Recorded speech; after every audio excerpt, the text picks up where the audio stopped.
Hello అందరికీ. ఇంట్లో కూరగాయలు లేనప్పుడు ఈ కర్రీ ట్రై చేయండి. అందరూ ఇష్టంగా తింటారు. చాలా టేస్టీగా ఉంటుంది. 5 నిమిషాల్లో ఈ కర్రీ రెడీ అవుతుంది. ఎక్కడా స్కిప్ చేయకుండా ఈ వీడియో మొత్తాన్ని చూడండి. ఇప్పుడు ఈ కర్రీ ఎలా ప్రిపేర్ చేసుకోవాలో చూసేద్దాం రండి.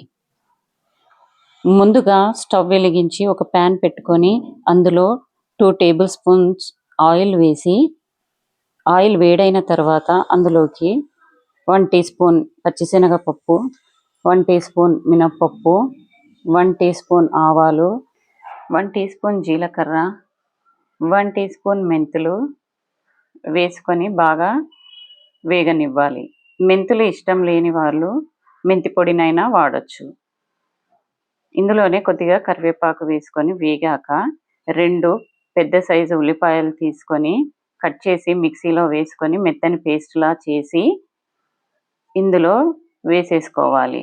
ఇందులోనే 6 నుండి 8 వెల్లుల్లి రెబ్బలు కచ్చా పచ్చాగా దంచుకొని వేసుకోవాలి. ఈ 2 పచ్చివాసన పోయే వరకు వేగాక అందులోకి 1/2 టీ స్పూన్ పసుపు, 1 టేబుల్ స్పూన్ కారం, రుచికి సరిపడా ఉప్పు వేసుకొని బాగా కలుపుకొని కొద్దిగా నూనె పైకి తేలే వరకు వేయించుకోవాలి. ఇలా వేయించుకున్న మిశ్రమంలోకి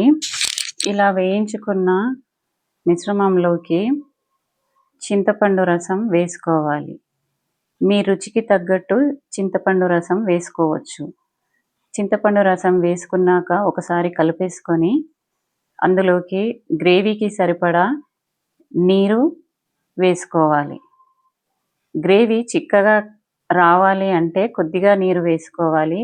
కాస్త పల్చగా కావాలి అంటే కాస్త ఎక్కువగా నీరు వేసుకోవాలి.